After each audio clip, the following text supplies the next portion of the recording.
Nous nous sommes entretenus avec le maire de La Chute afin de faire le bilan de ce qui s'est déroulé sur le territoire durant l'été.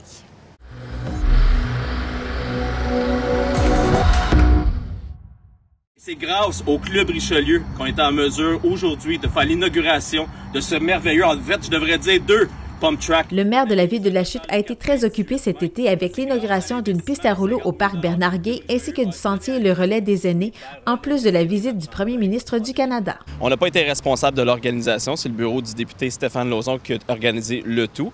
Donc, nous, les maires de la MRC d'Argenteuil, on a été avisés, je vous dirais, peut-être 24 heures avant, pas maximum 24 heures avant, nous disant qu'on avait un dîner de prévu avec Justin Trudeau, puis c'était une opportunité de discuter de nos dossiers régionaux.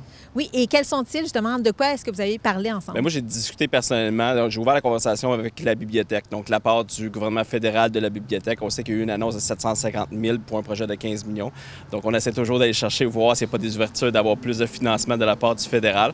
On a parlé aussi de la relance du train, du projet ferroviaire.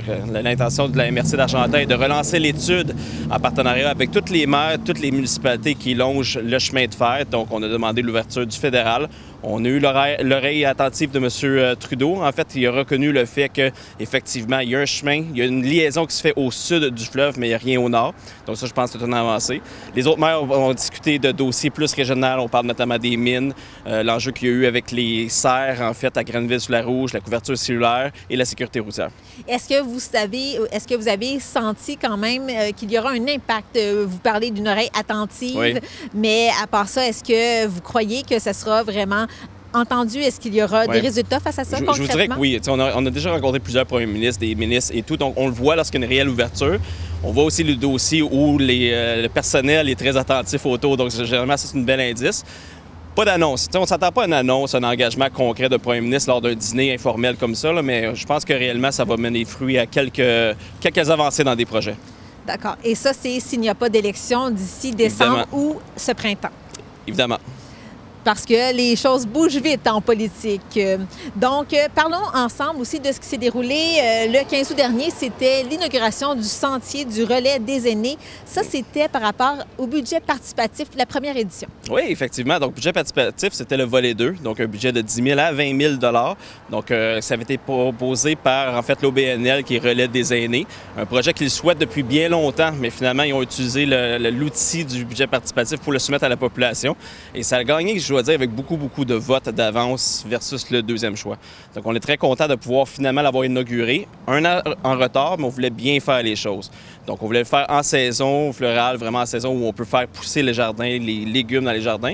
Et on parle d'un sentier d'à peu près une 60aine de mètres qui est installé à côté du métro d'or, mais sur un terrain municipal. Qu'est-ce qu'on peut y retrouver? Donc, un mini potager, des bancs, tables de pique-nique? Des tables pour se ressourcer, des tables de pique-nique. On a également le compost. Donc, on invite les gens à venir cueillir eux-mêmes. On a des fruits, des petits fruits. On a des légumes. On a également des épices. Donc, des épices fins qui poussent à l'intérieur. Des bancs, évidemment. Donc, si vous voulez juste venir profiter du sentier, c'est très beau. On sait que les aînés du Médaillon d'Or viennent à tous les jours, à tous les matins, marcher dans ce sentier-là. Donc, c'est accessible à toute la population. Honnêtement, les légumes, les fruits qui sont là sont disponibles pour tous. Et on parle d'un budget donc entre 10 et 20 000, oui. Mais combien exactement? On a frôlé le maximum. On est allé chercher le maximum qu'on pouvait pour livrer ce projet-là, excluant la main-d'œuvre, je dois le dire. D'accord. Et le 23 juillet, donc vous n'avez pas chômé durant l'été 2024. 23 juillet aussi, c'était l'inauguration de la piste à rouleau, donc on appelle ça Pump Track. Ça, c'est l'initiative du Club Richelieu de La Chute. Bien, on cherchait à investir depuis longtemps au niveau, que ce soit un Pump Track, un nouveau skatepark ici à La Chute. Et le Club Richelieu sont venus me rencontrer à mon bureau en nous offrant la possibilité d'investir vers un Pump Track modulaire. C'est ce qui a été livré, en fait. Donc, ils ont vu ça dans une autre municipalité. Et ça, je dois dire, pour une municipalité, c'est quand même assez intéressant parce qu'au niveau de l'entretien, l'investissement de base, puis au niveau de la possibilité de le déplacer, bien, ça devient plus intéressant pour une municipalité. Donc, on a fait affaire avec une firme qui nous a fait la recommandation de la configuration. On a 2 pump tracks qui totalisent 98 mètres en tout. Et le fait de en avoir 2 nous permet également d'avoir un pump track un peu plus agressif pour les plus âgés et un plus doux pour les plus jeunes, qui a été installé dans le parc Bernard-Guay, à l'ouest de la ville. Et ça s'adresse donc à qui? On parle d'une population âgée jusqu'à 20 ans environ? 12 à 20 ans qui disent à peu près. Puis on a vu des plus vieux s'essayer aussi, puis c'est assez drôle. Mais honnêtement, c'est à tout le monde qui souhaite en profiter. On peut faire du skateboard, de la trottinette et du vélo. Oui, et l'investissement donc du Club Richelieu, on parle de 50 000. Exact. Et la part financière de la ville de La Chute? 100 000 $. Donc c'est un projet de 150 000.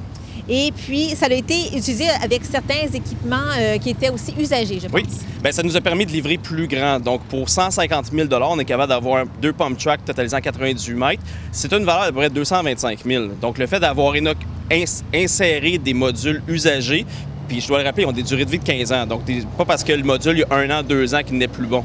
Donc, le fait d'insérer des modules usagés, ça nous permet de livrer un plus grand projet. Et jusqu'à maintenant, donc, est-ce que vous-même, vous avez vu de vos propres yeux des gens l'utiliser? À tous les soirs. À tous les soirs, il y a des familles. On sait que le parc Bernard-Guay a aussi les boîtes communautaires pour le Poste Canada. Donc, on voit les parents venir chercher leur courrier et les jeunes aller jouer. Moi-même, avec ma petite famille, on y va régulièrement. J'ai même essayé le pump track, mais je ne suis pas très bon. Et on ne recommande pas d'y aller en poussette? Non, pas en poussette, non, effectivement. Puis on recommande de vous donner l'opportunité. Utilisez vos dispositifs de sécurité, les casques, évidemment. Soyez attentifs. Parfait. Et aussi, pourquoi cet emplacement-là? Pourquoi ce parc Bernard-Guay-là? On a souhaité un parc. On sait que beaucoup de familles, le développement a grandi dans ce secteur-là. On regardait les autres parcs, mais dans les plans directeurs des parcs, on n'est pas arrivé vraiment à une conclusion de qu'est-ce qu'on avait besoin dans les modules. Et ce secteur-là, on voyait beaucoup de jeunes, oui, ça jouait au soccer, mais beaucoup de jeunes nous demandaient plus d'investissements sportifs. Considérant qu'ils sont modulaires, on s'est dit, bon, on va essayer la première année dans ce parc-là. On sait que c'est le parc Bernard-Guay. Monsieur Guay a été également membre du Club Richelieu.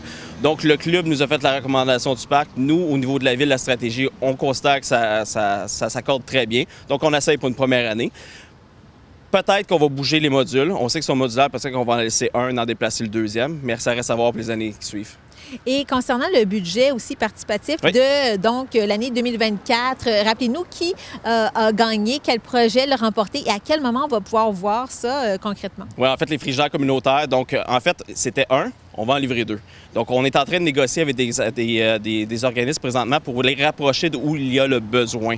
Donc, vous devriez voir le frigidaire communautaire se faire livrer l'année prochaine. Je sais qu'il y a toujours un peu de retard. On risque de changer les dates du budget participatif pour nous aider à la livraison dans la même année aussi, parce que la période de fête, en fin d'année, lorsqu'on fait le budget, puis pour l'organisation du personnel, c'est pas toujours l'idéal. D'accord. Et ça rappelez-nous un peu le projet en tant que tel. Donc, les gens pourront aller apporter de la nourriture, en prendre aussi? Effectivement. Donc, ça va être un frigidaire qui va être protégé avec des tablettes. Donc, vous déposez tout simplement les repas. L'entretien va être fait par l'organisme. Donc, il y a une gestion d'inventaire également parce qu'on ne veut pas laisser la nourriture pourrir non plus. Donc, c'est libre service à tout le monde qui en a besoin. Puis, concernant le deuxième projet qui a gagné, en fait, c'est le sentier des Bertis qui a été déposé, qui va être installé derrière le sentier qui est déjà présent à la polyvalente Lavigne, qui est derrière le centre sportif. Donc, on parle de modules pour que les gens puissent venir faire de l'exercice extérieur. On l'a vu dans d'autres municipalités aussi. Donc, moi, je suis très content. Puis peut-être une petite nouvelle, un scoop. Le Club Lyon est venu bonifier ce projet d'une valeur de 15 000 $. Donc, ça va être un projet d'une totalité de 30 000 $. Et pour l'automne, qu'est-ce qui s'en vient pour la ville de La Chute, pour les Lachutois, Lachutoises? Bien là, on vient de déposer un plan de développement. Donc, c'est assez innovateur pour la ville de La Chute. Ça a demandé des ajustements de la grille, 192 grilles de zonage.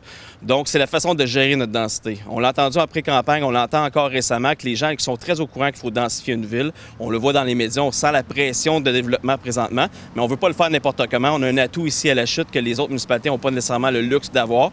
Donc, on a décidé de reviser au complet notre grille pour venir réduire la densité dans les secteurs existants, venir protéger les maisons, donc en gérant la différence de hauteur entre deux résidences. On est venu ajouter deux modules très innovants qui ne se fait pas encore au Québec, notamment les UHA, unités d'habitation accessoire, qui va permettre une deuxième installation sur un lot existant qui permet une densité douce. Et également les zonages incitatifs. Le zonage incitatif, c'est quoi? On permet, je vous donne un exemple, un 3 étages. Vous voulez un 4, bien, vous allez devoir créer de l'abordabilité puis du vrai abordable qui est géré avec le SHQ. Donc, on parle du 800 à 900 $ par mois pour se loger. Donc, c'est ce qu'on est venu faire. Est-ce qu'on va densifier aussi? On va densifier dans le secteur loin des quartiers résidentiels. Donc, il y aura du 6 étages. On permet même dans un secteur d'aller jusqu'à 8. On est en train de réviser ça aussi. Donc, la densité, elle se gère très bien, mais on l'a fait pour le respect du cadre bâti puis le respect des quartiers existants. On entendait dire que des gens qui avaient une certaine crainte à ce niveau-là. Parfait. Pour en savoir plus, on peut aller toujours visiter le site Internet de la Ville et assister au conseil de ville en direct ou sur place? Bien, en fait, il va également y avoir une consultation publique le 30 septembre, ici même, à la salle de conseil, donc à 18 h. Donc, si vous voulez, venez vous exprimer sur le changement de zonage, venez voir les détails, on inviterait la population, c'est ouvert à toutes et à tous.